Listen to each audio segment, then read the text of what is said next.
Salut, je m'appelle Pamela.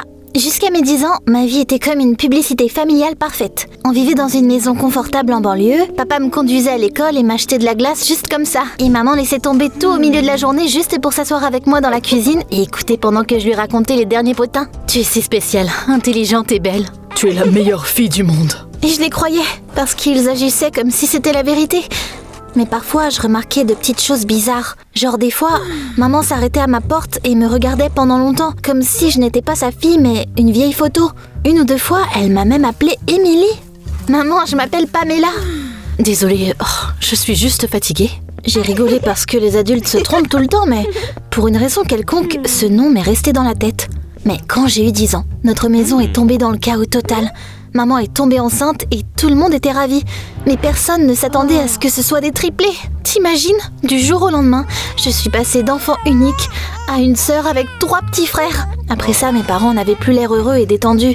Ils avaient l'air effrayés, comme s'ils se préparaient constamment à ce que quelque chose se passe mal. Maman avait presque toujours un de mes frères dans ses bras pendant que les 2 autres hurlaient dans leur berceau. Elle ne me regardait presque plus jamais et quand elle le faisait, c'était comme si j'étais pas là.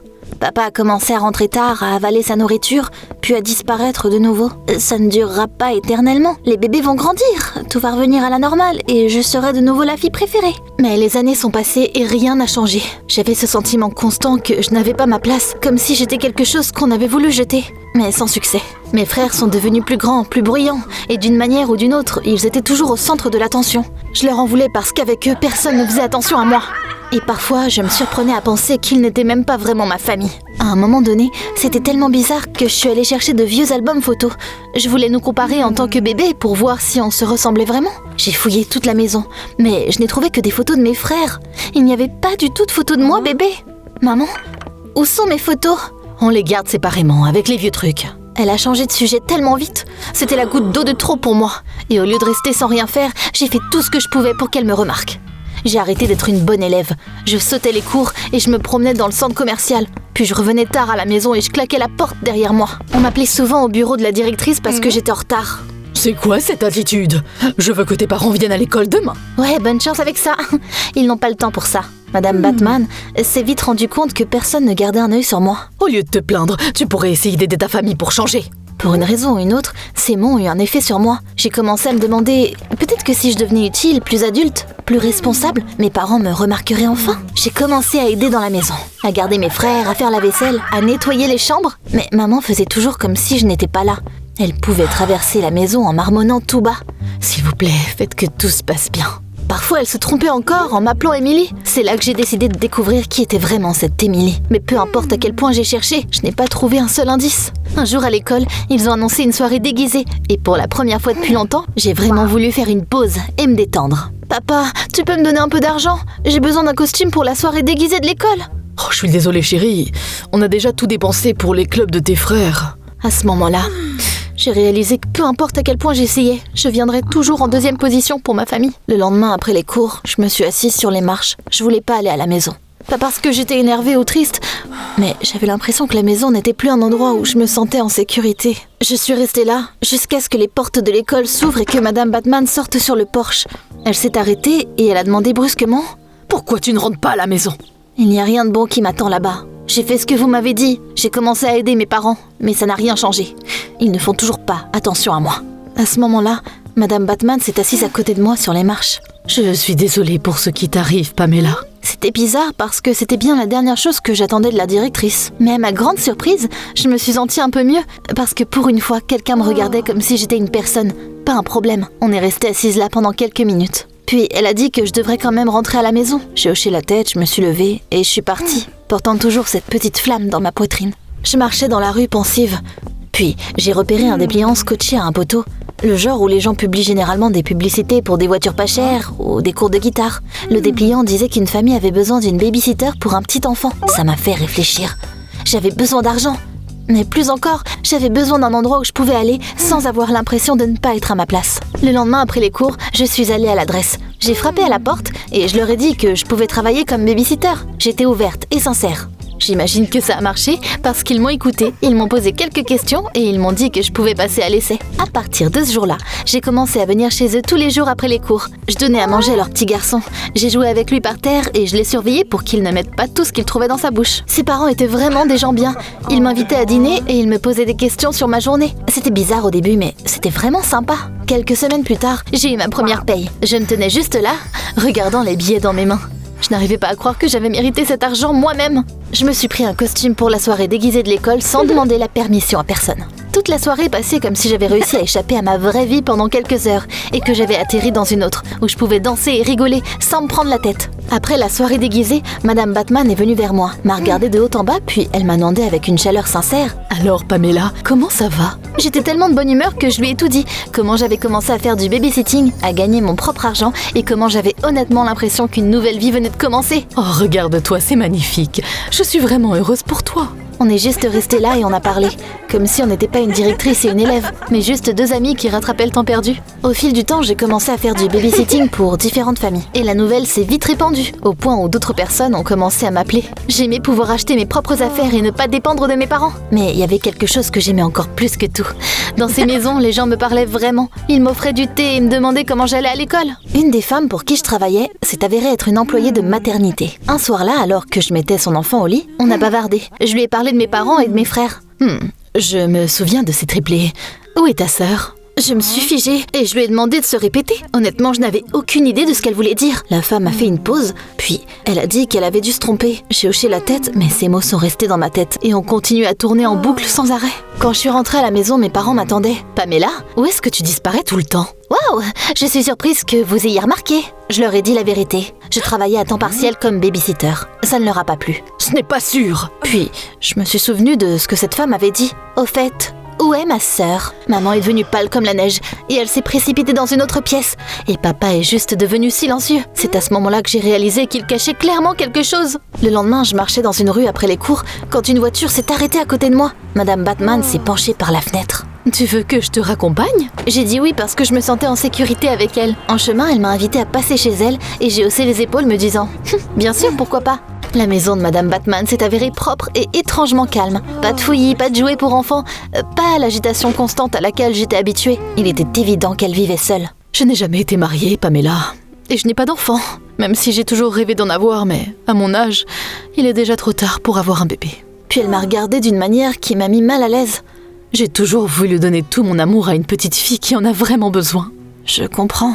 Pamela, veux-tu être ma fille ? Oh, je sais que les choses sont compliquées pour toi à la maison. Je pourrais t'aimer comme tu mérites d'être aimée. Je me suis figée parce que ça ressemblait à un vœu devenu réalité. D'un côté, je voulais ça depuis si longtemps que quelqu'un me choisisse et me dise que j'étais importante. Mais d'un autre côté, j'avais encore des parents.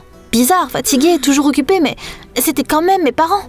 J'ai besoin de temps pour réfléchir, Madame Batman. Ce n'est pas quelque chose que je peux décider comme ça. Bien sûr, j'attendrai ta réponse. Le lendemain, je regardais à peine où j'allais sur la route entre l'école et mon travail de babysitter. J'avais tellement de choses en tête. Au moment où je suis entrée, j'ai réalisé que la femme pour qui je travaillais avait des invités, un couple riche. Elle les a présentés comme Monsieur et Madame Winter. Soudainement, mes employeurs leur ont dit que j'étais une super babysitter, comme s'ils me présentaient. Monsieur Winter m'a regardée, presque scannée. On aurait besoin d'une babysitter. Dans quelques jours, nous partons en croisière et ce serait merveilleux si quelqu'un pouvait veiller sur notre fils. On fera en sorte que ça en vaille la peine. J'avais vraiment besoin d'une pause. Dernièrement, ma vie avait été pleine de conversations étranges et de questions sans réponse. J'ai accepté presque immédiatement, parce que j'avais besoin d'un endroit où m'échapper, un endroit où je pouvais enfin réfléchir. À la maison, j'ai fait mon sac à dos, en essayant de le faire discrètement, mais maman l'a quand même remarqué. Et où vas-tu exactement ? Une vague de colère m'a frappée. Elle a soudainement décidé de s'intéresser maintenant ? Je fais juste le tri des vieilles choses dans le placard. Plus tard, j'ai attendu qu'elle soit distraite par mes frères, j'ai attrapé mon sac à dos et je suis partie sans regarder en arrière. Le bateau de croisière s'est avéré être énorme et brillant, comme s'il sortait tout droit d'une pub. Monsieur et Madame Winter avançaient en toute confiance, comme s'ils en étaient les propriétaires. Leur fils, Marvin, était un garçon sombre de 7 ans qui me regardait comme si j'étais juste une autre babysitter temporaire. Tu vois, Marvin est si difficile et gâté. Nous avons un dîner prévu avec des partenaires d'affaires et Marvin doit avoir un bon comportement. Je peux gérer ça. La croisière a commencé et j'ai traîné Marvin partout sur les ponts, lui montrant les piscines et les salles de jeu.